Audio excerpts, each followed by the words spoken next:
Lúc này thấy nguy hiểm, Tiêu Viêm liền đặt chén trà xuống và đi ra ngoài.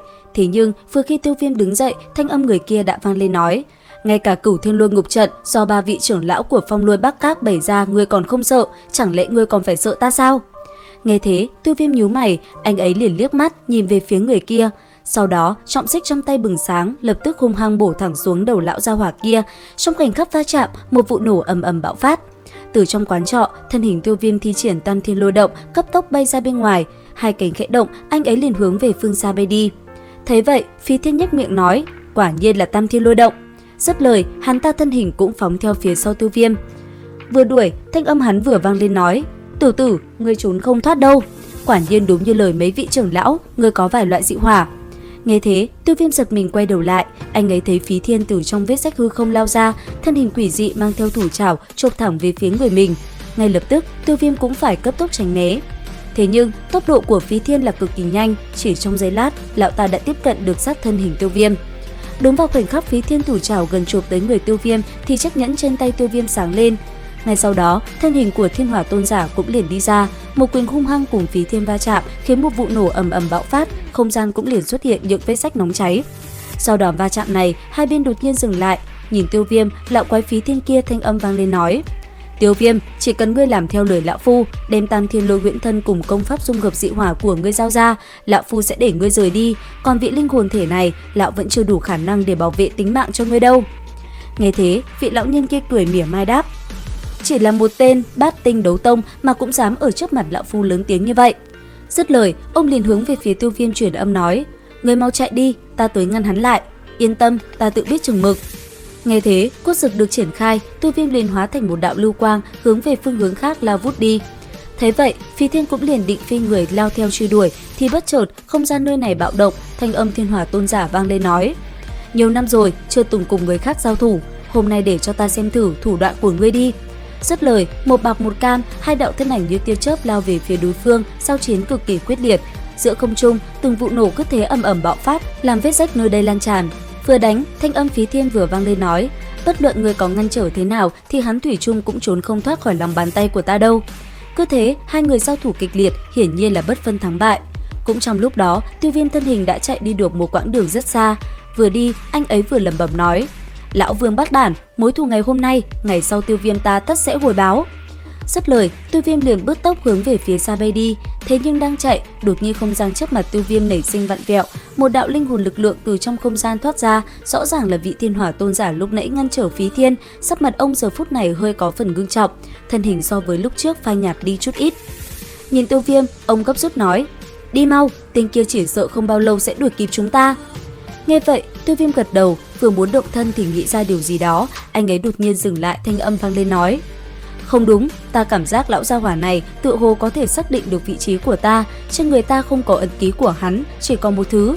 Dứt lời, Tiêu Viêm liền mang 4 quyển trục mà mình lấy được ra, sau đó anh ấy liền ném nó về 4 hướng khác nhau. Làm xong, Tiêu Viêm liền cùng Thiên Hỏa Tôn giả mau chóng hướng về phía xa bay đi. Không lâu sau, từ trong khe hở không gian, thân ảnh Phí Thiên chậm rãi đi ra, sắc mặt vô cùng khó coi, hắn ta lẩm bẩm nói: "Bị phát hiện rồi sao? Tiểu tử này quả nhiên có thể lấy được cũng có thể bỏ được." Suy nghĩ một hồi, ánh mắt hơi lóe lên, Phí Thiên khẽ hít một hơi, điềm nhiên nói: "Tiểu tử, nếu ngươi nghĩ dùng chút tài mọn này có thể khiến Phí Thiên ta buông tay thì ngươi cũng đã quá xem thường bổn tọa rồi." Vừa dứt lời, thủ ấn của Phí Thiên điển động, sắc mặt trở nên nghiêm túc quát: "Tam Thiên Lôi Huyễn Thân, hiện!" Tiếng quát vừa dứt, một cỗ vô hình lực lượng đột nhiên từ trong cơ thể thẩm thấu ra ngoài. Ngay sau đó, một thân ảnh giống hắn y đúc từ từ hiện ra. Nhìn thân ảnh kia, Phí Thiên lẩm bẩm nói: "Đáng tiếc, ta vẫn chưa tu luyện tới cảnh giới cuối cùng, nếu không, tiểu tử kia khó tìm được đường sống." Dứt lời, hắn nhìn phân thân quát: "Ngươi đuổi theo tên tiểu tử kia, ta đi đoạt lại công pháp, chỉ cần giữ chân bọn chúng lại là được rồi." Nghe vậy, phân thân kia đáp lại nói: "Yên tâm." Dứt lời, nó cũng liền phóng đi. Cũng trong lúc đó, ở nơi xa, vừa chạy, ánh mắt Tiêu Viêm vừa liếc về phía sau một cái. Sau khi nhận thấy khí thế của Phí Thiên cứ chậm rãi giảm dần, mới lẩm bẩm nói: "Tên kia đã đuổi theo 4 quyển trục kia rồi, ở trên vật kia quả nhiên có lưu lại ấn ký." Đúng vậy, khí tức của hắn quả thật đã chuyển sang hướng khác, xem ra chúng ta đã bỏ được hắn.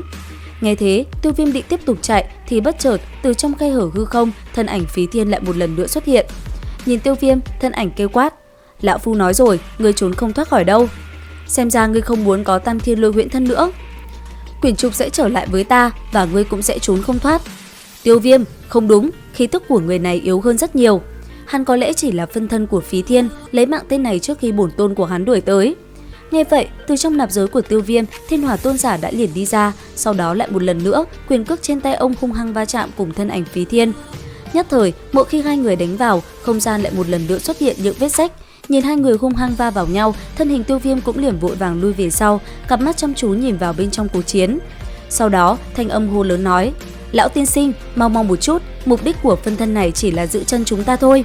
Dứt lời, Tiêu Viêm lại tiếp tục dõi mắt theo cuộc chiến kia. Bất chợt, anh ấy lẩm bẩm nói: "Phân thân này là do linh hồn lực lượng ngưng động lại sao?" Nghĩ đến đây, Tiêu Viêm hiểu ra vấn đề, thanh âm liền vang lên nói: "Diệu lão tiên sinh, mang lực lượng của ngài cho ta mượn, để ta ra tay đi."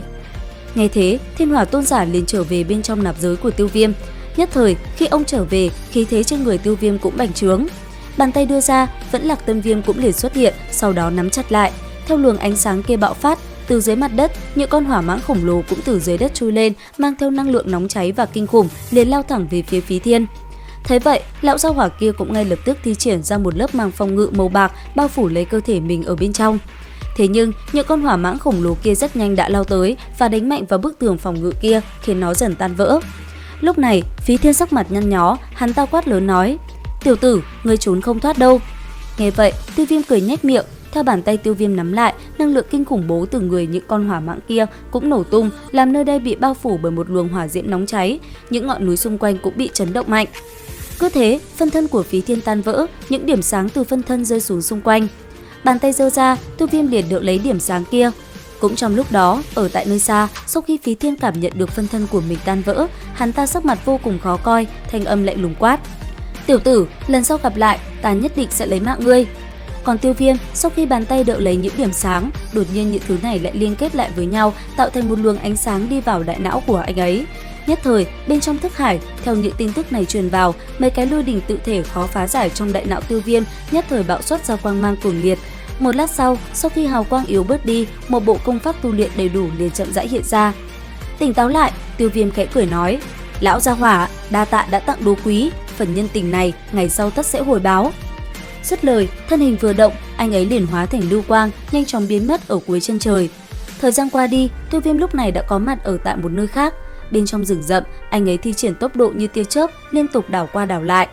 Mỗi lần dậm chân, đám hung thú xung quanh đều bị chấn bay. Hiển nhiên, Tam Thiên Lôi Động lại một lần nữa có chút tiến bộ. Cuối cùng, từ trong đám hung thú kia, Tiêu Viêm đã lấy được vô tương quả vào trong tay. Sau đó, thân hình cấp tốc chạy đi. Thế nhưng vừa chạy đi thì từ phía xa, một con Thương Lam Vương dữ tợn đã lao tới, sau đó cất tiếng gầm thét về phía Tiêu Viêm. Sau đó, thanh âm nó vang lên nói: "Tiểu tử, lưu lại vô tương quả cho lão tử, nếu không, bọn ta đem ngươi biến thành thức ăn để thưởng thức." Nghe thấy thanh âm này, Tiêu Viêm cười nhẹ nhìn về phía trước. Và liệu rằng tiếp theo Tiêu Viêm sẽ làm gì? Diễn biến tiếp theo của tập 97 sẽ có gì hot? Theo dõi kênh để biết thêm chi tiết nhé. Xin chào và hẹn gặp lại!